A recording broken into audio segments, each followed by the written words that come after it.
Ұлы Отан соғысы жылдарында Қазақстан шын мәнінде Майданның сенімді арсеналына айналды. Бәрі Майдан үшін, бәрі жеңіс үшін ұраны бұл кезеңде жай сөз емес, бүкіл халықтың өмірлік қағидасы болды. Елдің барлық ресурсы, күші мен еңбегі жеңіске бағытталды. Соғыс басталған кезде Қазақстан экономикасы қысқа уақыт ішінде соғыс жағдайына бейімделді. Республика аумағына көптеген зауыттар мен фабрикалар көшіріліп, олар қару-жарақ, оқ-дәрі, әскери киім шығаруға кірісті. Ауыл шаруашылығы да Майданда азық-түлікпен қамтамасыз етудің негізгі көзіне айналды. Қазақстан көмір, металл, астық өндіруде маңызды рөл атқарды. Соғыс жылдарындағы халықтың әлеуметтік жағдайы өте ауыр болды.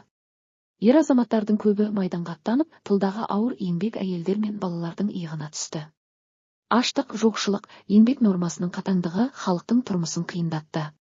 Соған қарамастан адамдар төзімділік танытып, бірлік пен жауапкершілік көрсетті. Қорытындылай келе, экономиканың соғысқа бейімделуі мен халықтың жанқияр еңбегі ұлы жеңіске жетудің маңызды алғышарты болды. Бұл қазақстандықтардың тылдағы ерлігінің айқын дәлелі.